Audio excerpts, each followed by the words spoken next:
The whole Israelite community set out from Elim and came to the desert of Sin, which is between Elim and Sinai, on the 15th day of the second month after they had come out of Egypt.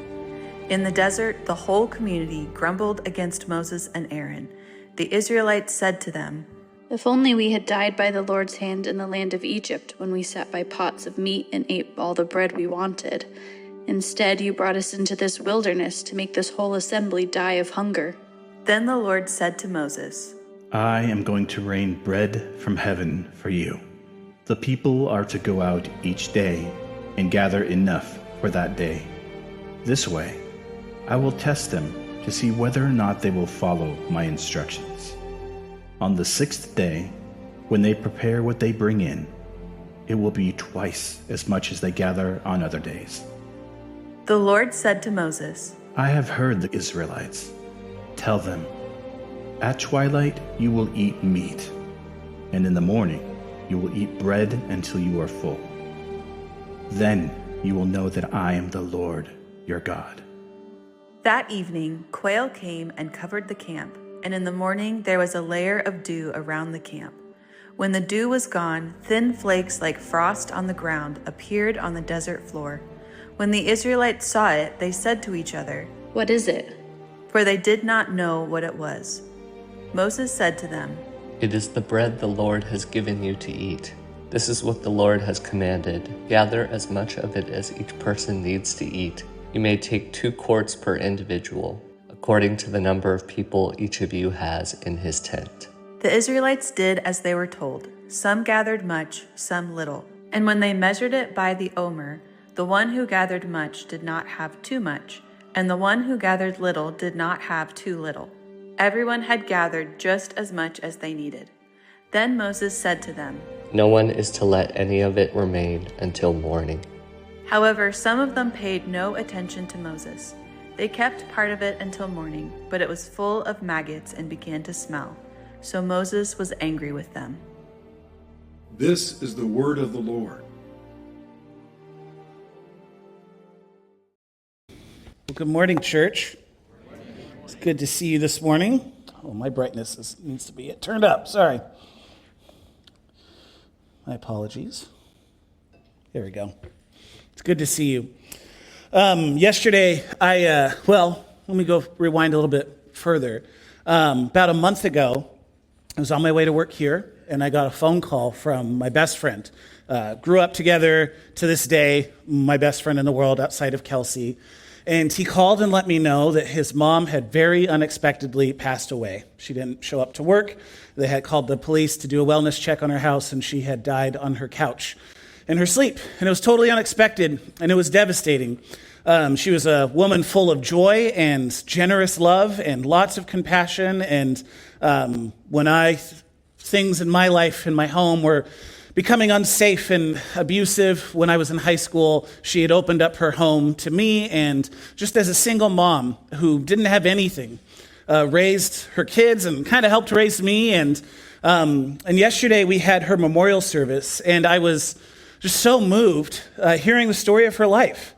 Hearing just like person after person get up and share the exact same experience of her that I had had of her, which is that she was someone of just radical generosity of spirit, radical love, radical embrace. They talked of her hugs and her laughs and how it felt healing when she threw her arms around you and kissed you on the cheek, and she never met a kid who she didn't consider one of her own. And it's wild to me because she did all of this without the support of a husband, without generous paychecks. She did this working 3 different waitressing jobs, and sometimes as a travel agent, and sometimes then later on found her calling as a hospice nurse. And as I was listening to this incredible woman who raised 3 kids who are now also serving and coaching the most vulnerable youth in our country, I had to stop and ask the question, why was she like that? Why was her eulogy like that when there are, quite frankly, you go to some memorial services, and if you knew the person really well, this is going to sound really morbid, but you go to some memorial services and it's like you're kind of scraping the bottom of the barrel to say nice things about the person. It kind of feels like people are lying up there and you're like chuckling in the back, and you shouldn't do that, but how come there are some people who you go to their memorial service and it just feels like hollow and empty. And then some people, you go to their memorial service and you hear about their lives and the quality of life that they lived and the way they gave to the world. And even though she had no material possessions, in fact, the first time she ever owned a home was right before she passed away. She gave so much, and you have to ask why she was like that. And of course, the first reason that I was able to come up with after knowing her and listening to her stories is that she just loved the Lord. In her own way, she loved the Lord, and she trusted that because God is love, that means there's always enough to go around, and that means there's always more to give. And that forces a second question. If the first question is, why was she like that? The second question is, why are more of us not like that? Why is it so hard for those of us who have plenty, who have a steady stream of income, who parent in two-parent households, who have more than we maybe even thought we would ever have in our lives? Why is it so hard for some of us to be as generous as her in many ways? Well, we're talking about, and it just so happens, like, as I was at her memorial service, this ties in really well with the text we're talking about this morning, these ideas, because what we're talking about this morning is going from a scarcity view of the world to an abundance view of the world. And really, to talk about the journey from going from scarcity to abundance is really to say we're going from fear to love. So I want to pray real quick. Lord, we just open our hearts to you, and we bring all that we are before all that you are. And we trust deeply in your love, and we invite you to move in us and to speak to us and to expand the capacity of our hearts to receive love from you and to give love to those around us. We say, come, Holy Spirit, come. Increase our awareness of your presence in every area of our life. Lord, may our every thought, word, and deed contribute to the reunion of heaven and earth.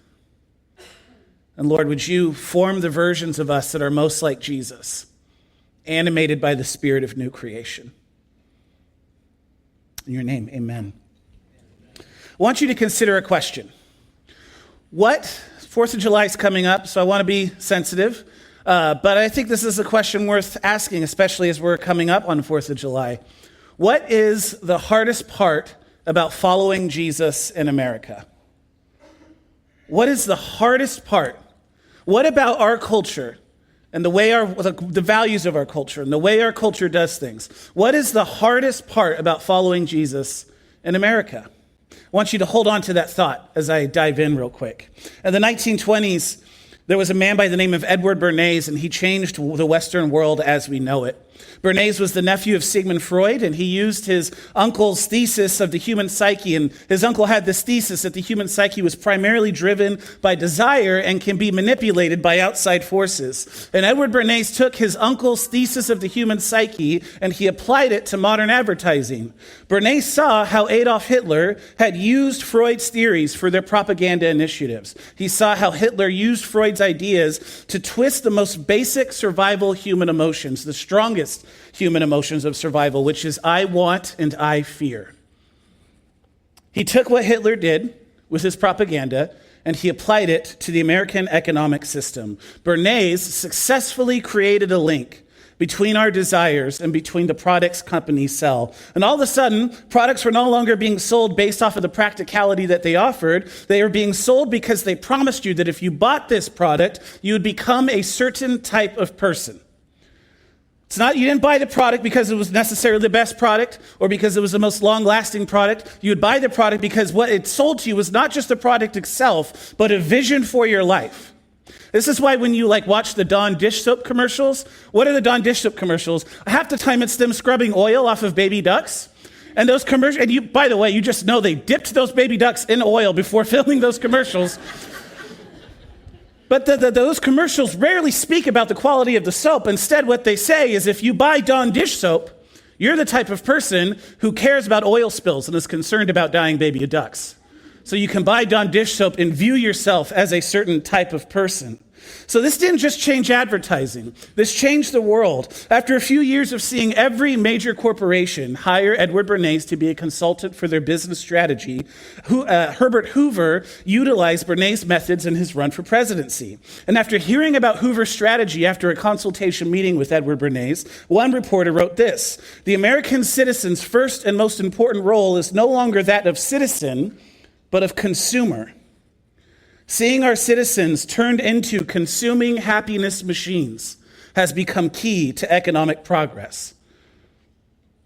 The new strategy for politicians and successful businesses was to turn people into consumers, people who believe happiness and fulfillment can be bought and achieved if we just buy the right product or vote for the right person. Now, I'm not a conspiracy theorist, like really, and I know every conspiracy theorist says that, but I'm not.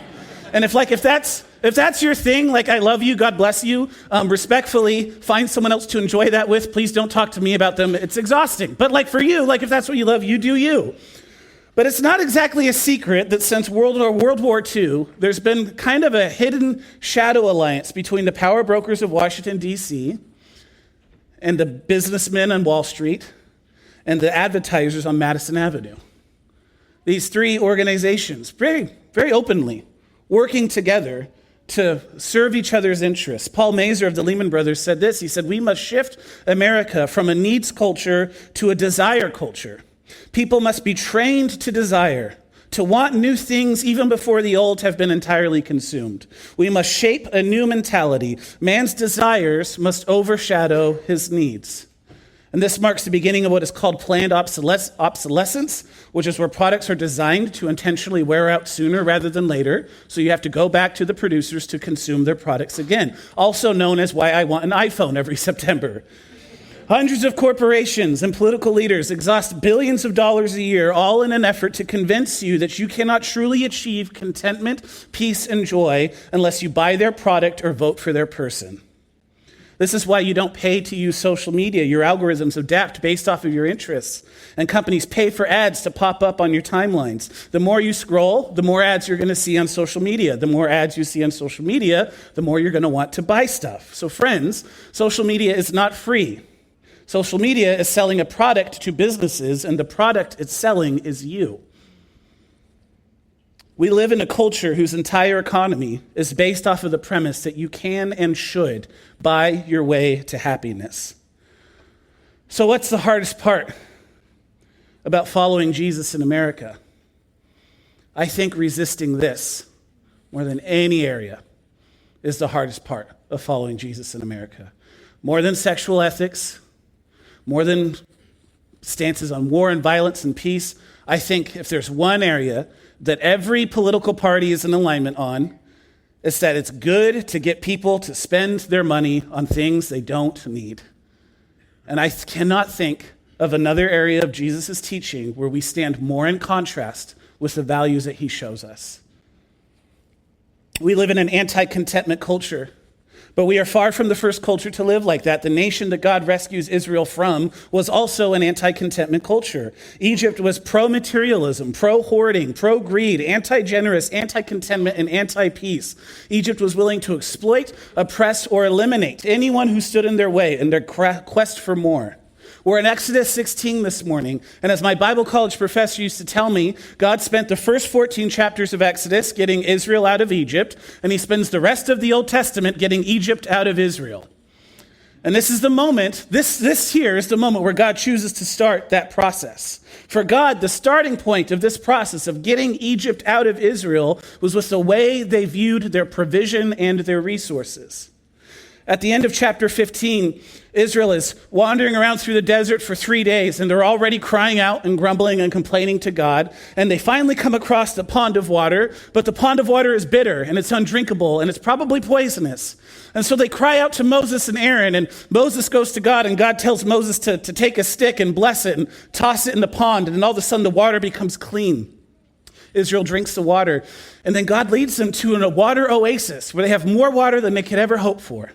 And the idea is that God is training Israel that they do not have to freak out when they go without, that they can cry out to God and he's going to lead them to a place of rescue and provision.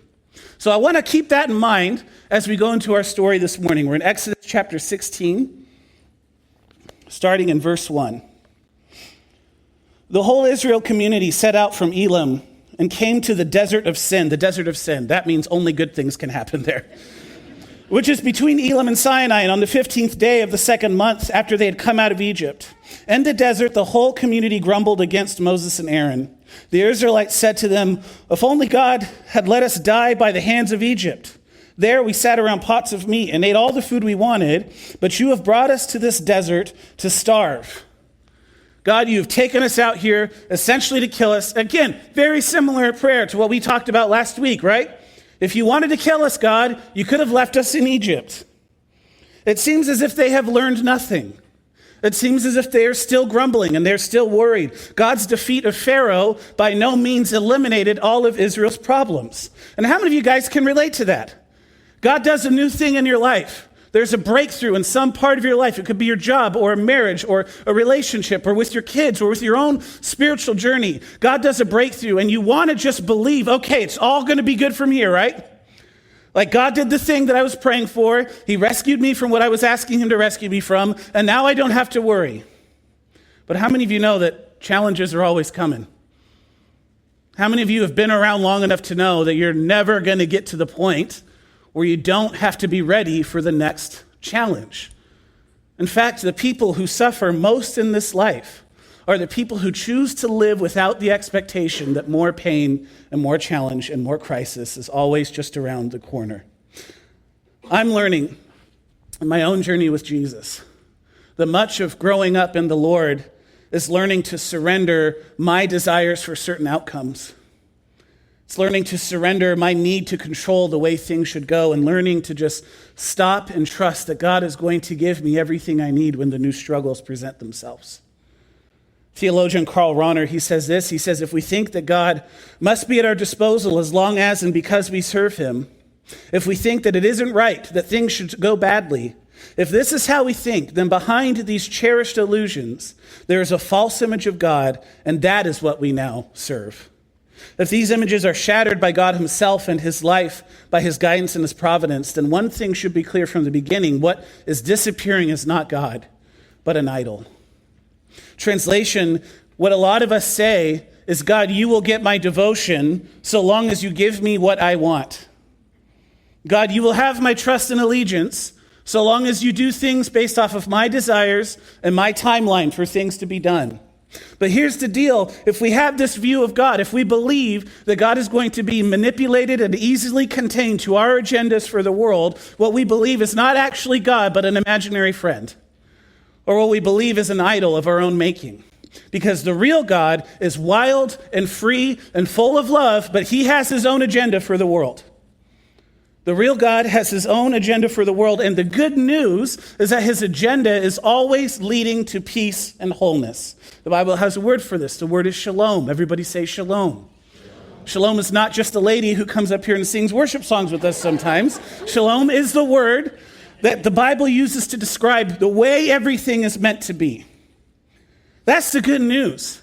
Is God's agenda might feel chaotic and scary sometimes, but the promise, the guarantee, is that his agenda is always going to lead us to the place of wholeness.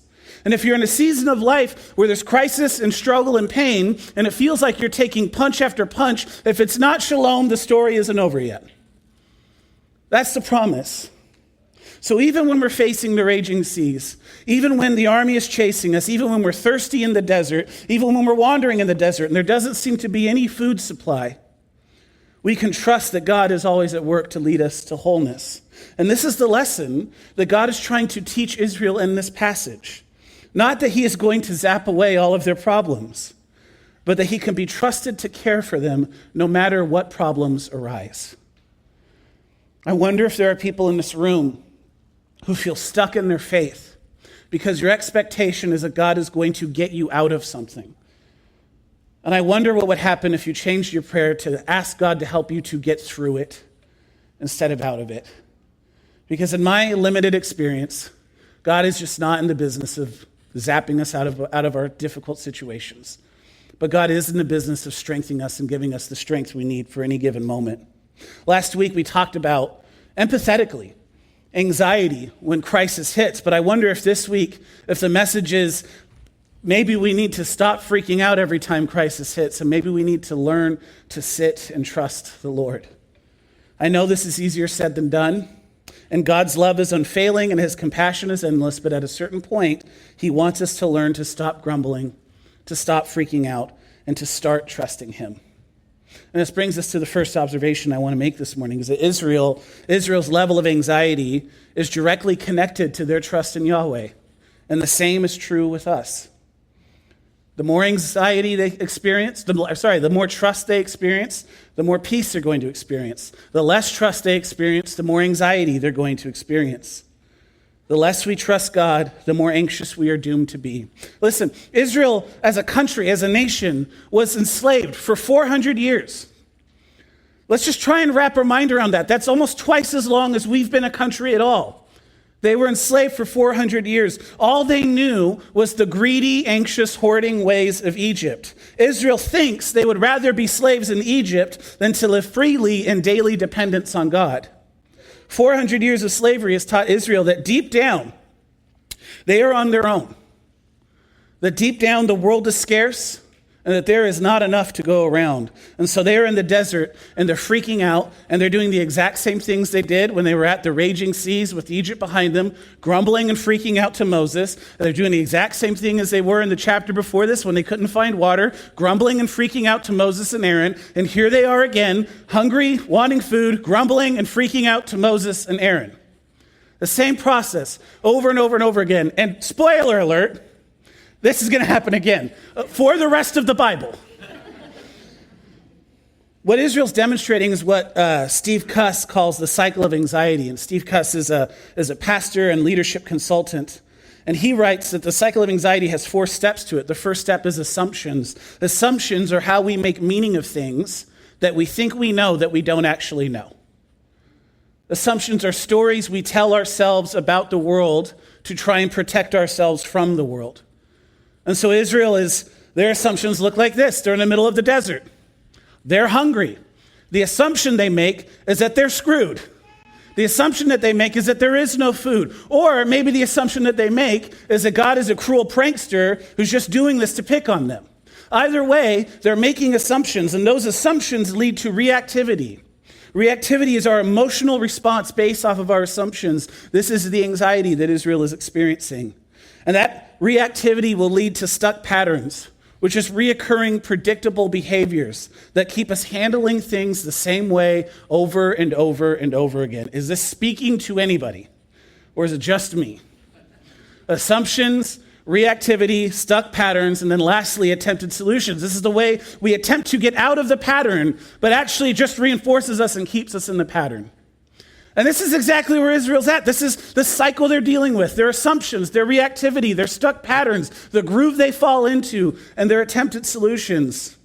And Steve Cuss would say that if you want to stop this cycle, you have to go back to your assumptions, and rather than having assumptions in light of a world where you are on your own, base new assumptions in light of a world where God is real and loves you and is near. How would your reactivity look if your assumption, your baseline assumption, was that I am held by my Father no matter what? That's the baseline assumption I'm making. The more we can change our assumptions away from the story that says we are all on our own and towards the story that says we are held by the unfailing love of God, the more peace we're going to experience. But until Israel chooses to trust God more deeply, and friends, until we choose to trust God more deeply, peace is always, always going to elude us. Moving on to verse 11. The Lord said to Moses, I have heard the grumbling of the Israelites, and tell them at twilight, you will eat meat, and in the morning you will be filled with bread, and then you will know that I am the Lord your God. And that evening quail came and covered the camp, and in the morning there was a layer of dew around the camp. And when the dew was gone, thin flakes like frost on the ground appeared on the desert floor. And when the Israelites saw this, they said to each other, what is this? For they did not know what it was. I always think it's like a funny detail. Like, obviously, they didn't know what it was. Why would they ask, what is this? Anyways, Moses just doesn't want us to miss it. What is this? For they did not know what it was. Moses said to them, it is the bread the Lord has given to you.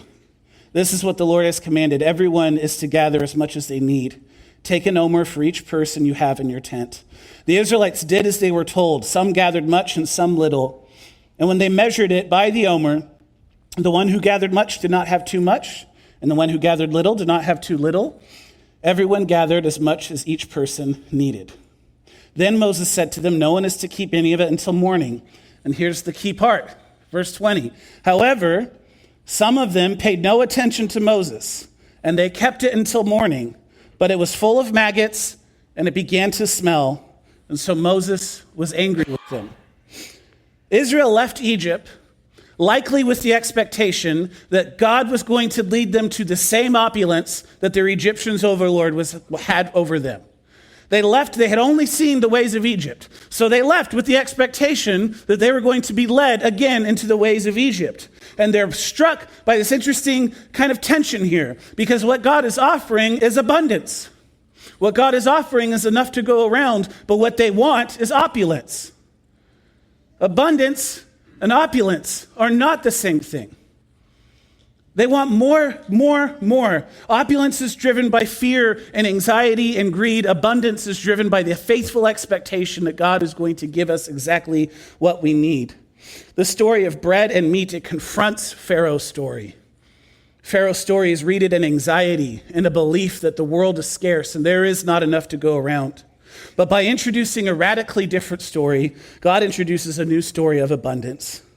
Egypt's resources were tightly controlled and assigned by status, and in the wilderness, God introduces the abundant equality through equal portions of manna, confronting the idea that there isn't enough for everyone.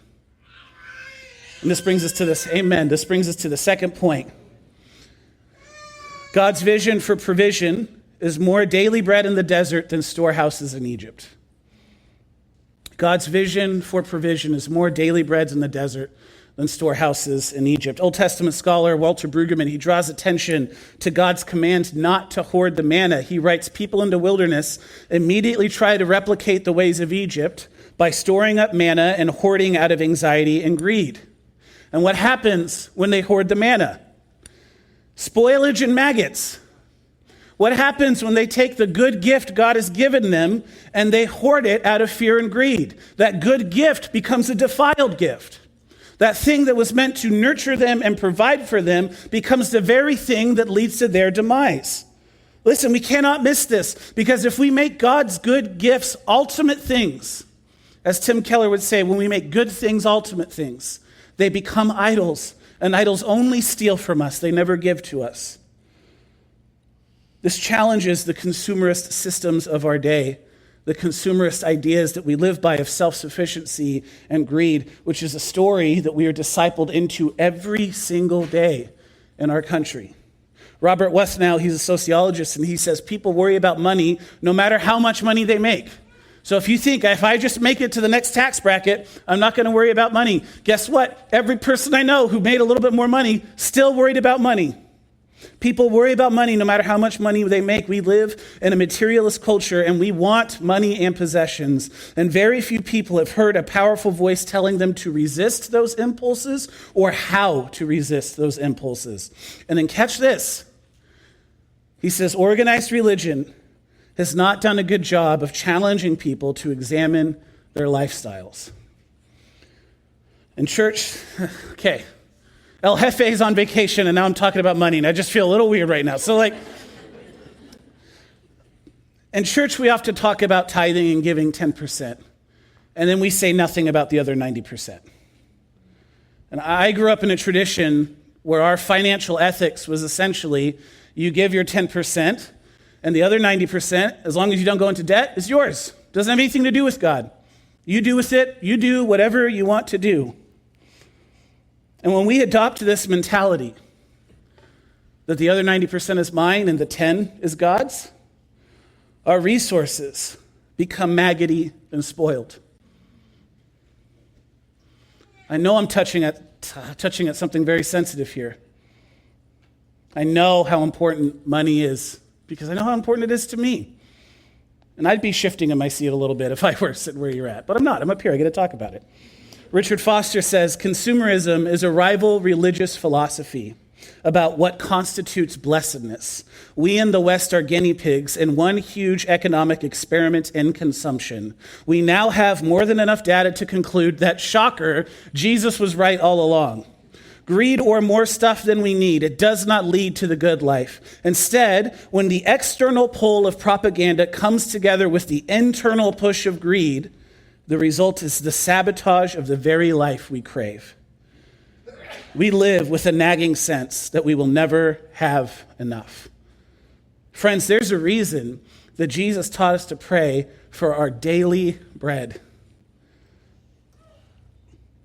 Most of the time when we pray about our daily bread, what we mean, most Americans, what we mean is some type of spiritual metaphor that our souls would be filled.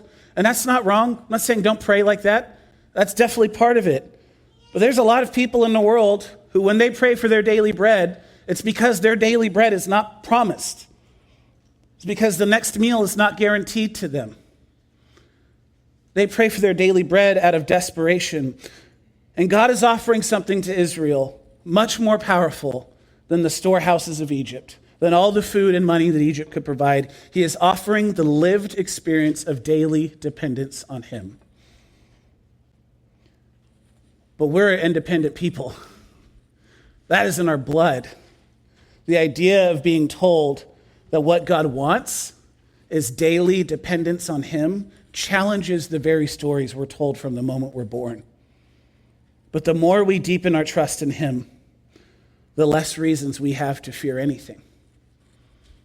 The more dependent on him we become, the less prone to anxiety and freaking out we become. Friends, if our expectation is that God is going to give us a comfortable upper middle class life, then you're right to freak out, because that is not promised to you.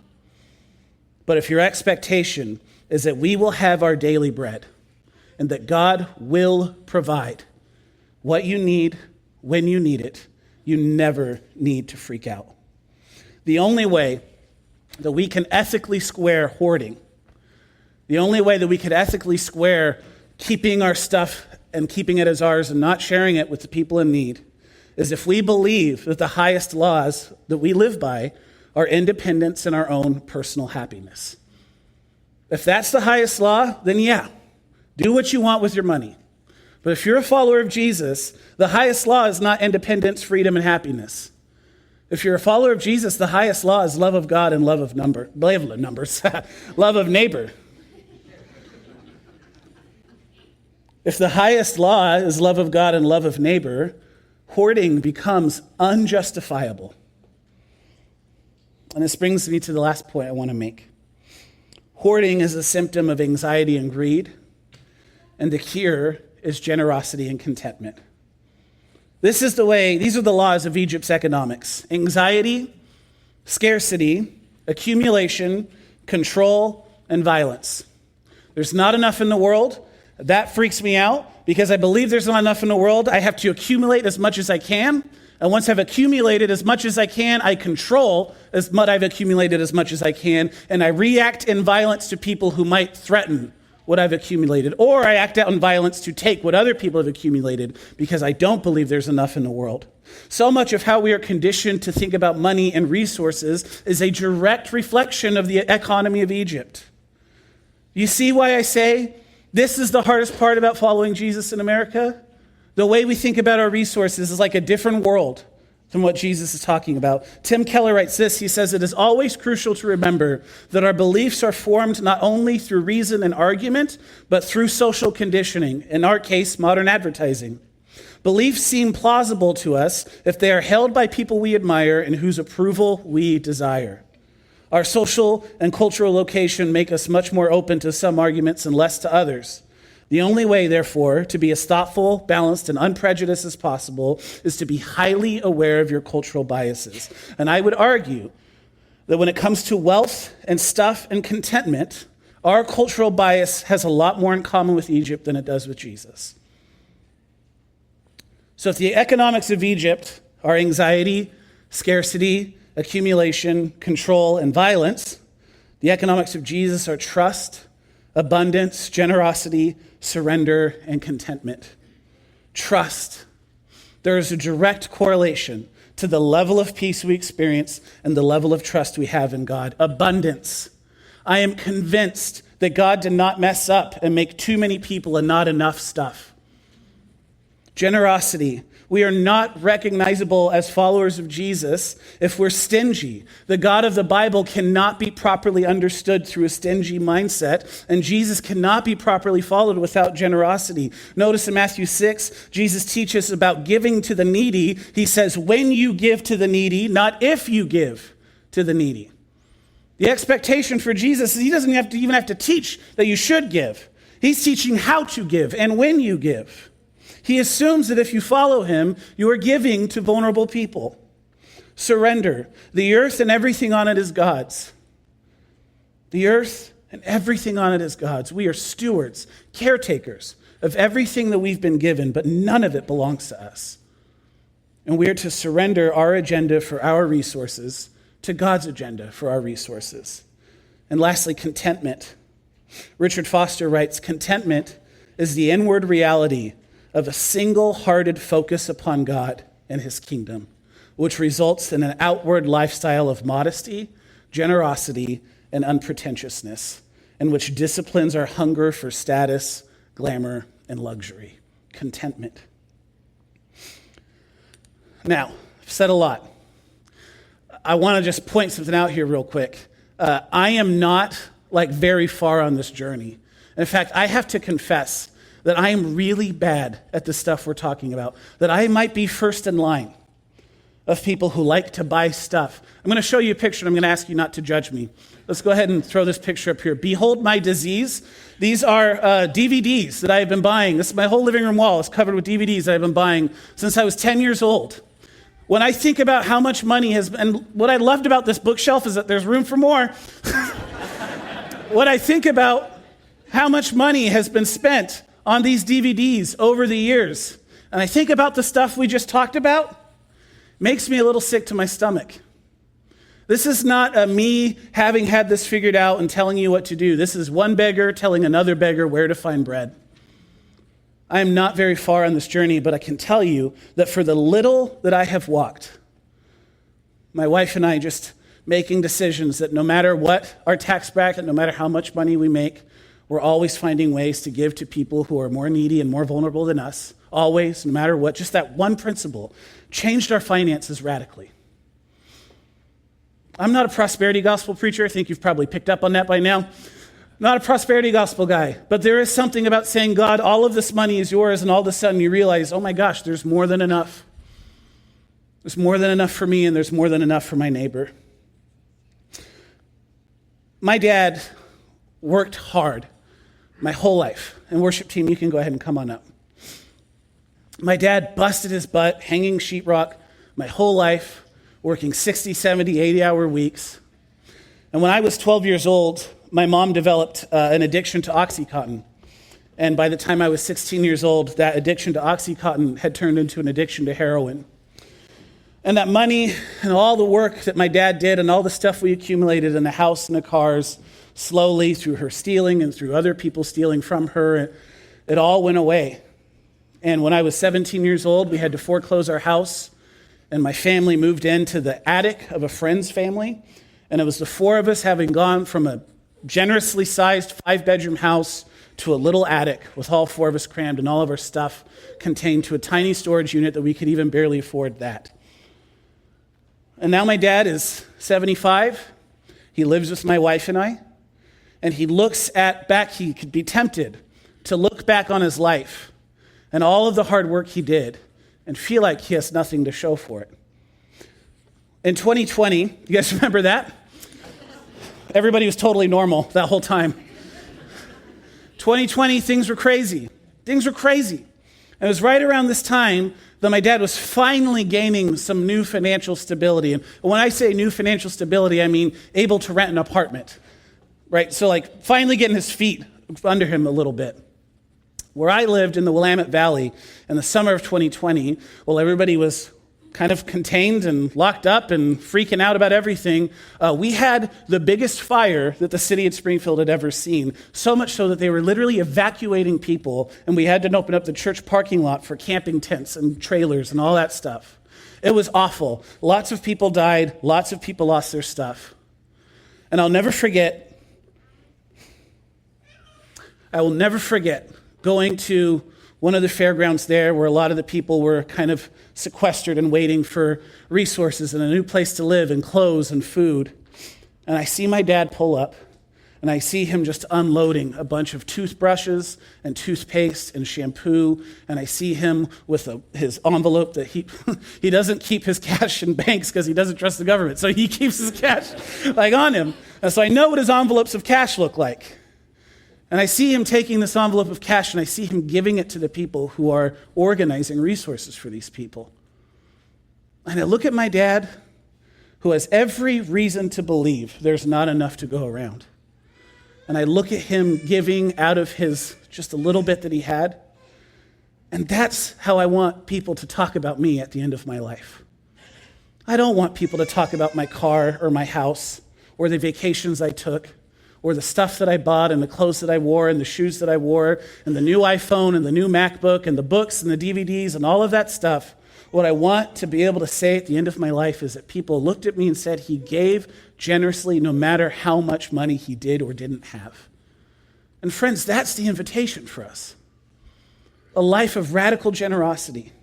There's always enough to go around.